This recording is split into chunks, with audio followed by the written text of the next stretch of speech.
Hello, and welcome to Grading in Color, sharing the creative endeavors of people of color. I'm your host, Kaybe, and today I'm joined with Mike, a storyboard artist whose past projects include Troll Hunters, Kung Fu Panda Paws of Destiny, Spirit Riding Free, and the recently released Kaybe and the Age of Wonder Beasts. How are you today, Mike? Ooh, hey, I'm doing good, thanks. How you doing? I'm okay. You have a very impressive line of shows already in your roster. How did you get started in the animation industry?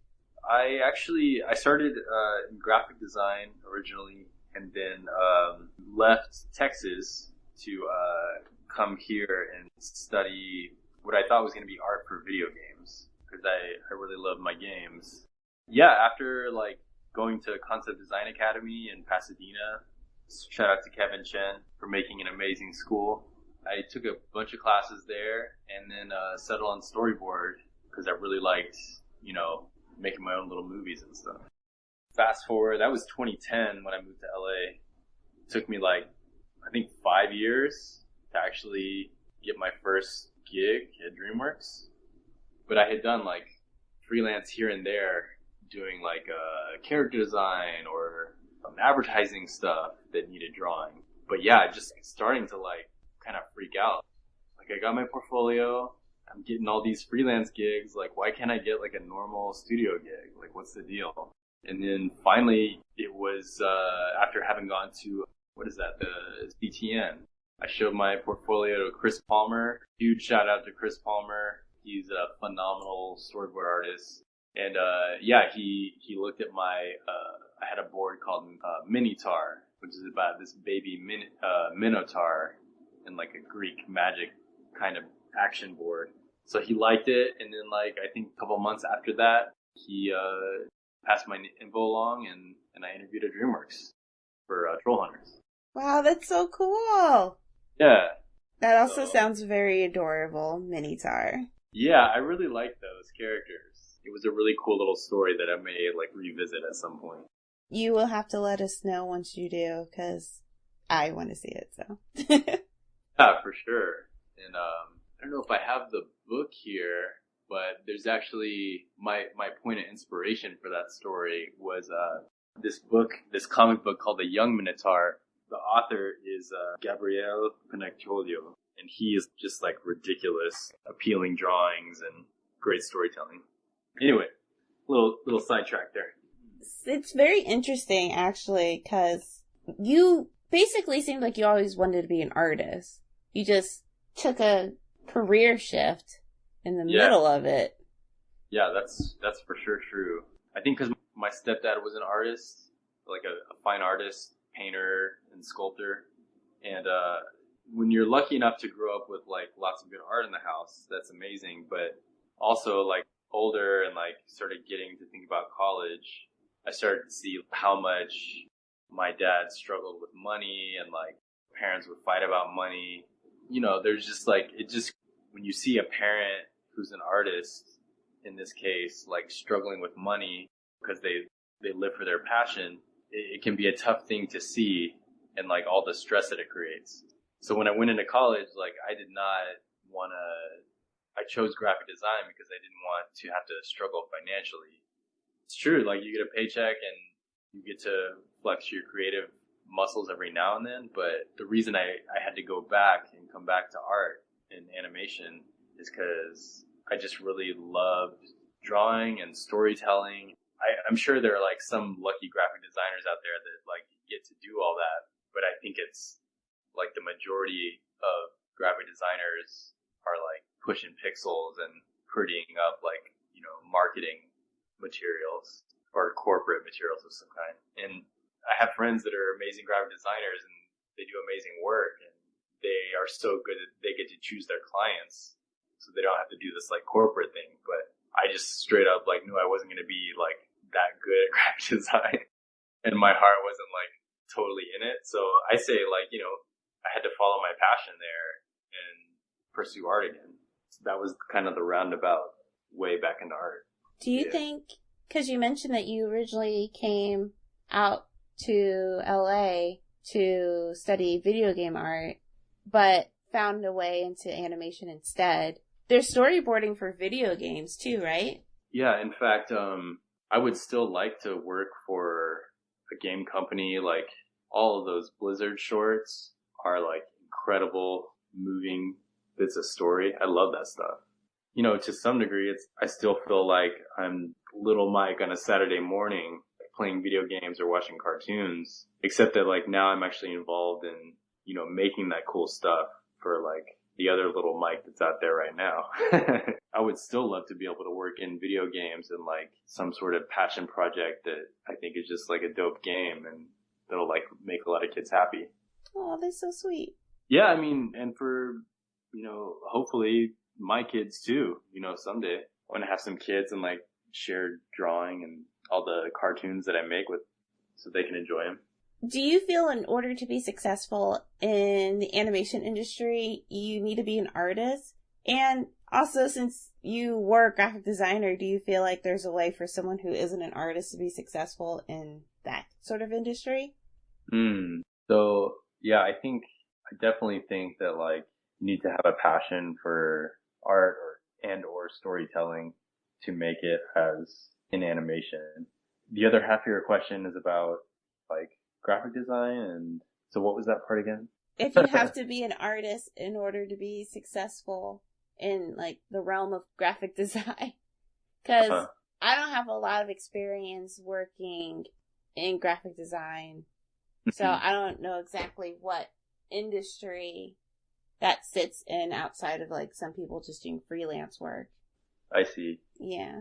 Yeah, I think there probably are a lot of artists that work in graphic design that I think like me were just using it to like make money and like maybe a side hustle or something. But I think all of the amazing graphic designers I know, this like artistic gift too. It doesn't matter that you like worked in graphic design or had that training or anything, but just that you can like share your vision and your specific flavor of however you want to make things. Cause I gotta say, like, shout out to my homeboy, Chibu Yum on Instagram. I met this guy on Kipo and he's like self-taught all sorts of things, right? Like from animation to graphic design to marketing. It's crazy how much just like artistic skill this guy has. And he was literally like drawing characters and animation for his badass portfolio with the mouse. He didn't even have like a Wacom stylus. And then you look at all the marketing stuff that he's put together and like his sense of bringing his culture into these big campaigns for whatever you want to say, you name it. It's like, I'm trying to remember the name of his company that he started. It's like a collective of artists and they will do visuals for like, who do they do? They did Tierra Wax visuals when she did a show here in LA. So they're constantly referencing musical artists, Toro y Moi or like whoever, like big artists that like need various jobs from like just simple visuals to like album art or something like that. Anyway, so he has this company, Slug. It's like Slug Global. I think they started in Georgia. The amount of talent that they collected and just like, you know, meeting people, hanging out and making stuff together, that's like an incredible accomplishment to me. If you just started making stuff with friends and everyone had their like feedback and like their thoughts and you just started like creating and being as collaborative as you can together, that's incredible. So shout out to Chibu and Slug because I just think like he's an incredible inspiration for just like DIY, you know, like you're doing anything you want and you're going to make it happen. And because we're in this pandemic with like a revolution starting in the States, I've also been thinking like this is the perfect time to start making, you know, protest art, making as much of an impact as we can to keep the movement going. Yeah, I like that. Way off topic, but that's just like, that's where I'm at these days with like all this energy, you know? So we've been trying to record your episode for like, what, 3-4 months? All right. Yeah, true. All those years ago when you originally filled out the form, your title was a associate story artist. Okay, right on. What exactly is the associate part in that title? it's a good question because a lot of story artists didn't even know what it was. And I think that the associate story artist title is something that DreamWorks created so that they could kind of like, I don't know, it seemed like when I was in that position, I was kind of like being tested. Like there wasn't a whole lot of crazy busy work. So if you just compare it to like TV, like story side, you start out like revisionist and then you go storyboard artist and then maybe you get to director and what, so on and so forth. But that associate title, which a lot of people hadn't heard of, to me is the revisionist position on the feature story side.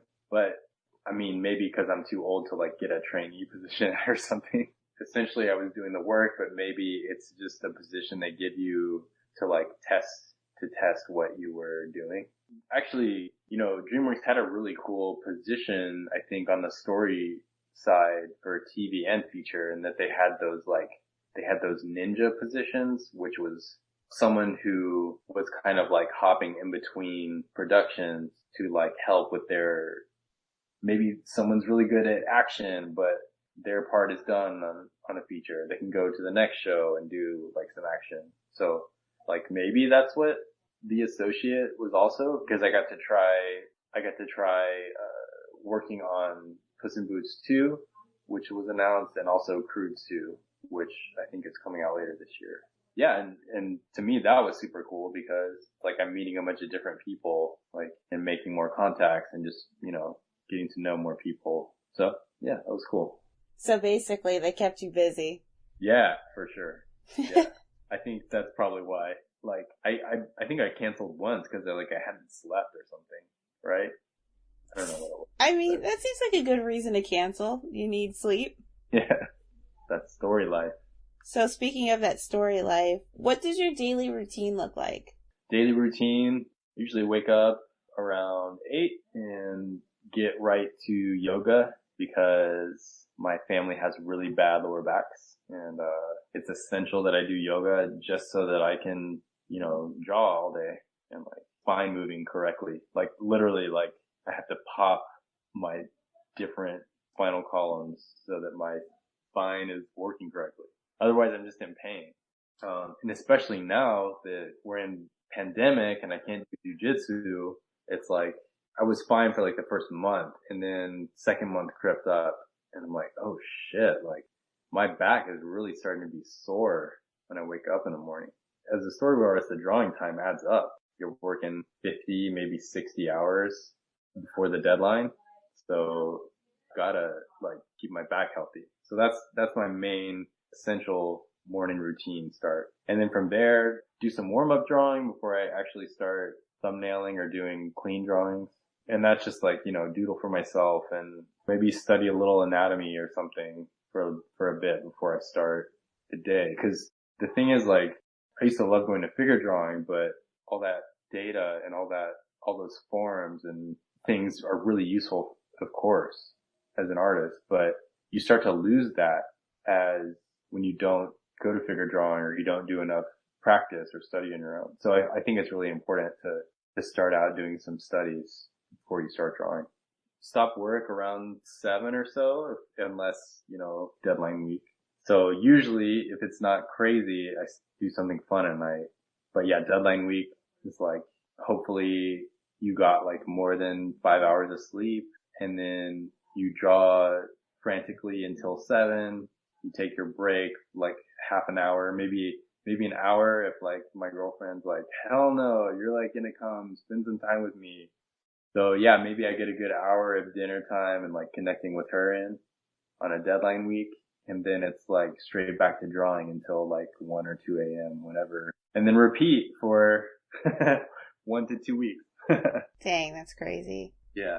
I need to get better at not just time management, but like actually drawing faster. Like, you know, I'm a new storyboard artist in TV. I think it's just like the grind that you put in with all the time and like stress and deadlines, like actually makes you faster because you like stop giving fucks about like pretty drawings. Maybe, I don't know where I'm at in like a year or two. All right, sounds good. So you mentioned how you want to work on becoming a faster artist. Yeah. Is there any other specific roadblocks that you encounter or try to look out for? Any other roadblocks that I look out for in terms of like just developing as an artist or like professional goals, anything like that? Is that what you mean? Let's say both. Okay.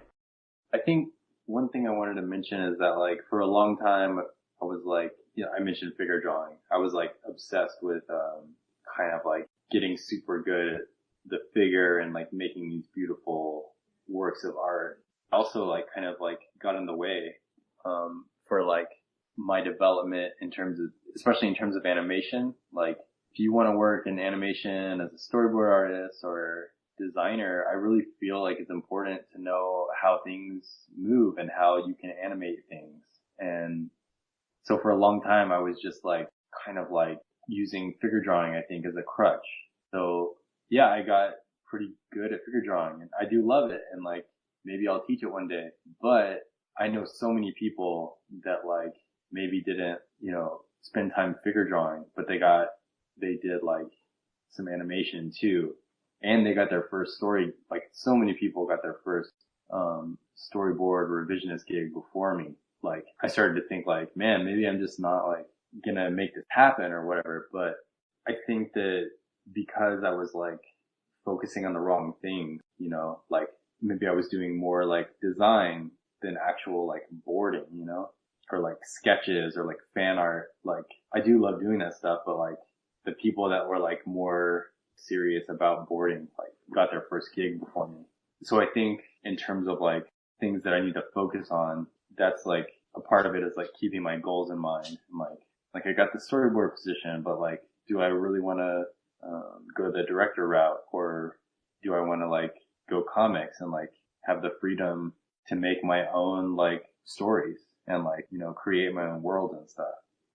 That's kind of that's like more of an esoteric like obstacle or something. But in terms of something like real, like for my craft and as an artist and storyboard artist and animator, like I think that I'm trying to find that time after yoga and before I started like my work where I'm doing my own thing, actually feel like I'm being creative versus the idea of, oh, you're a working artist.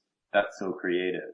A lot of the times you're just drawing someone else's vision and maybe, yeah, you're coming up with acting or the type of shot this dialogue is going to be shot at. In terms of like actually being creative, I think is a very different thing.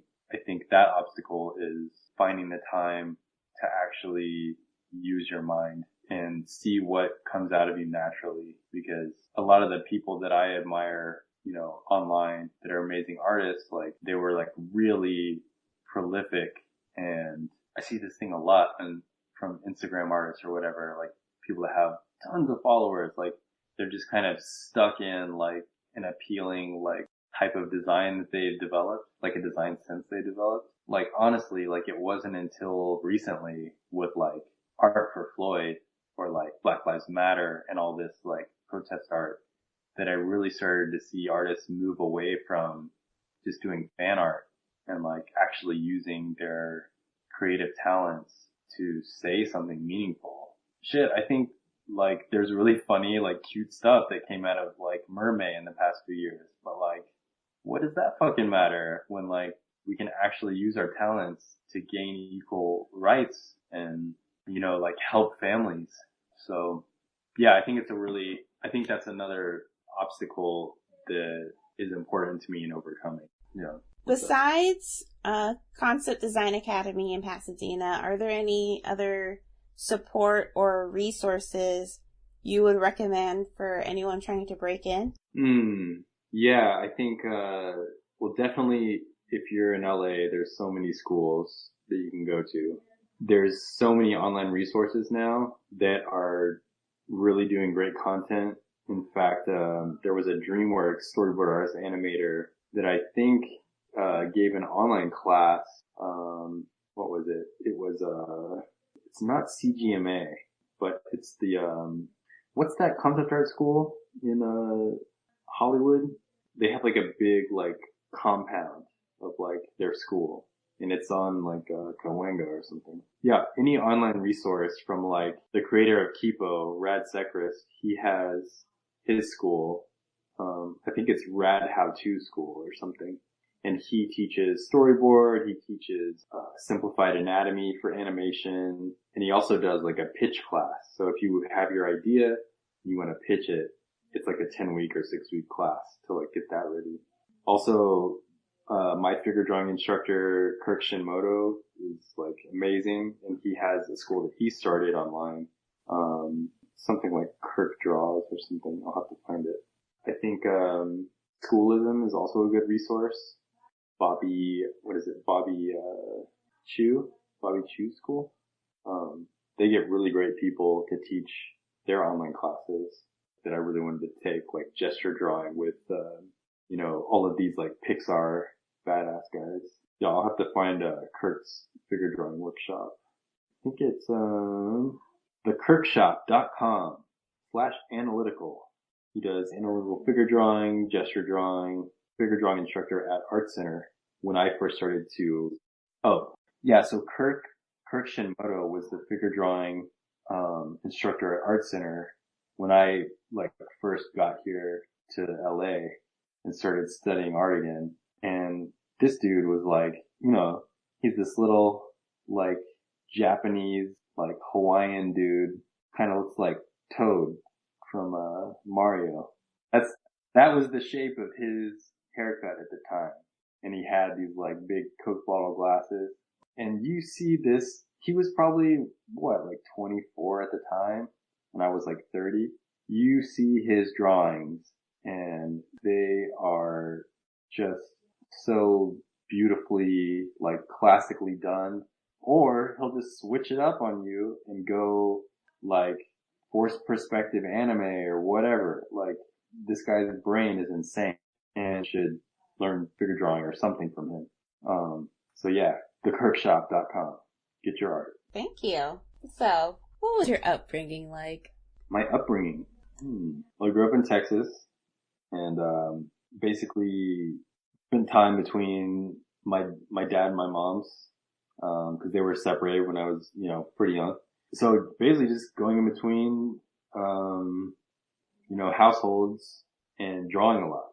There was a lot of my dad and my mom actually met in art language school in Mexico. So Pops put the Latin charm on her. And over several summers, finally they got together. So I was always going in between houses, like with lots of art and, doing drawing and then, skateboarding, playing soccer and stuff. And it wasn't until I left Houston in my teens and moved to Austin. And then, that's when I really got into drumming.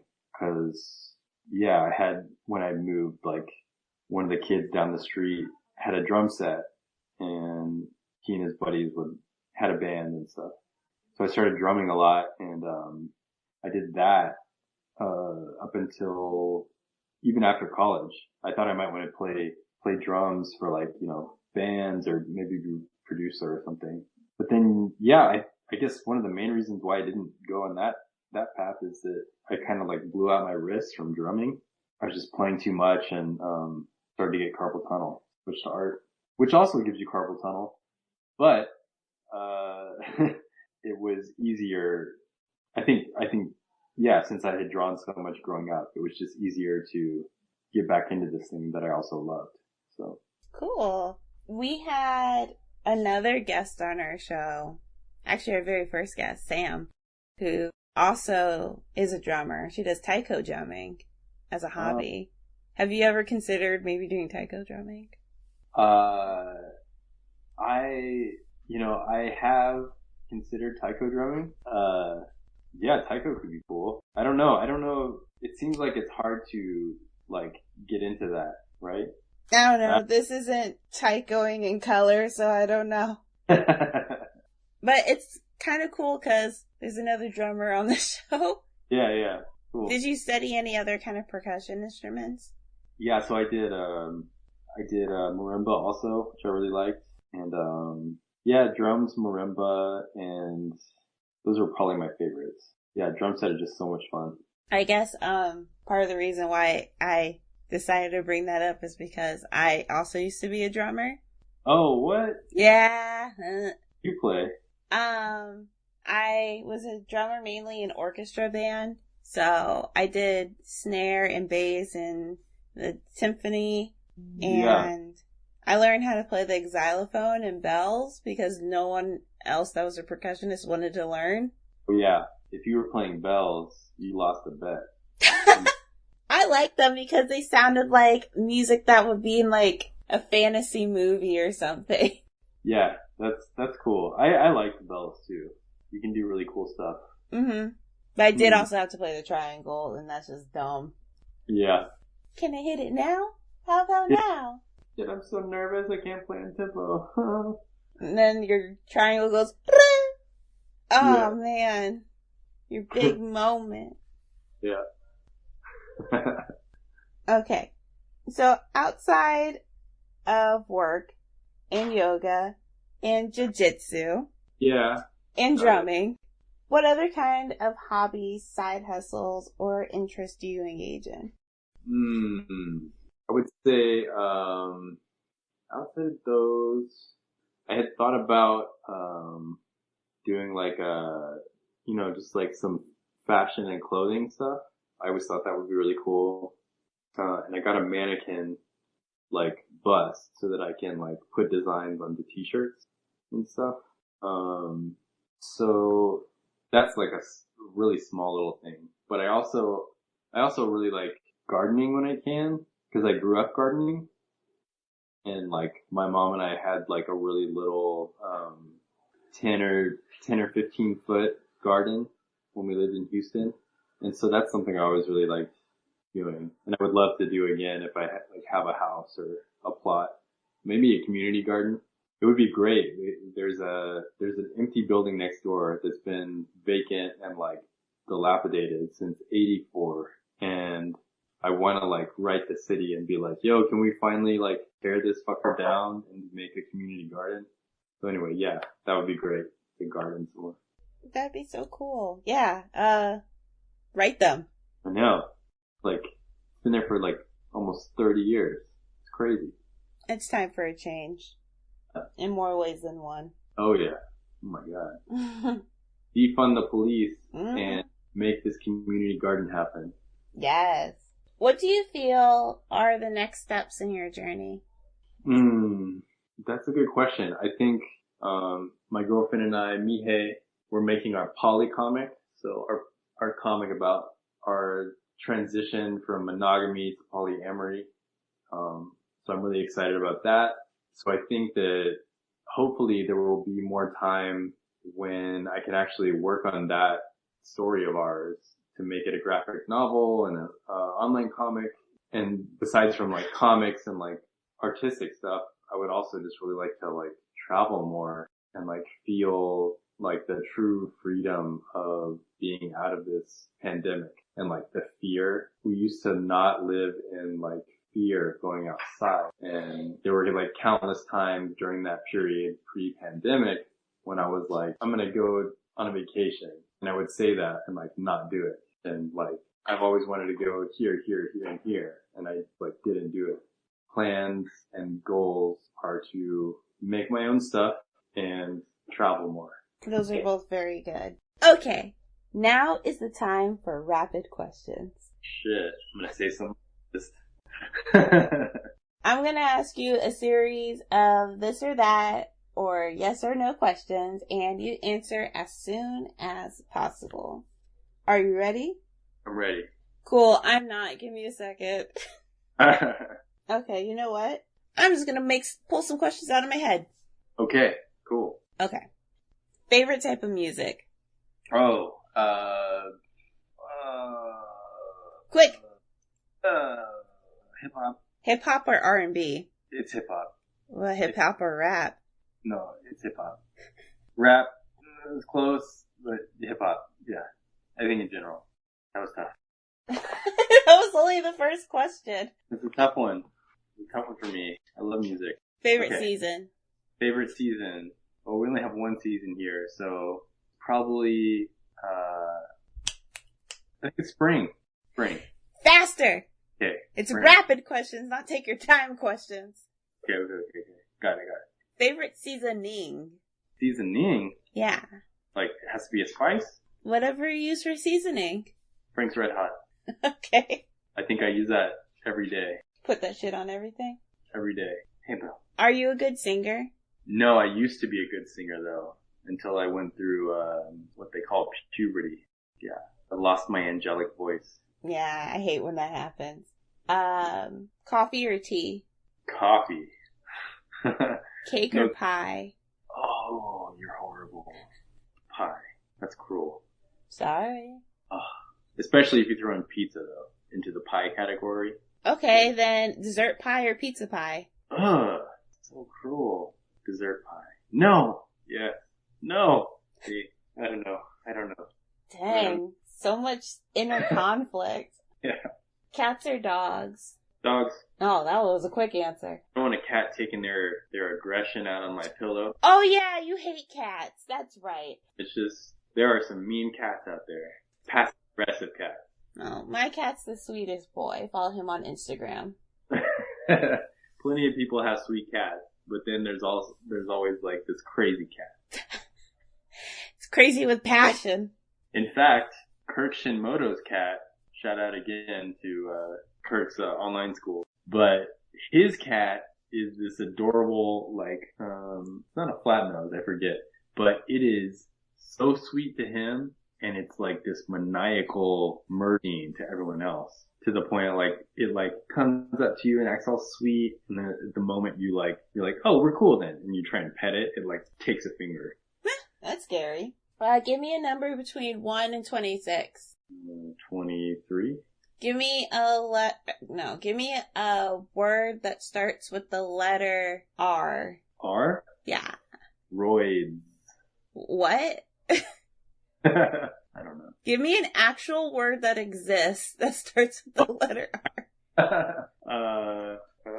Rolling. Give me a noun and not a verb. A noun and not a verb? Mm-hmm. Oh, with R? Mm-hmm. I'm so bad at quick questions. Red. Or read. It's not a noun. Red? Are you talking? Yeah. Red's an adjective. Yeah. Oh my god, I'm so bad at this. You get one Can more I just try. draw you? What? Okay. A rally. Rally. R. Rally. Okay. Fine. Okay. Last question. What is your favorite flavor of ice cream? Ooh. Wow.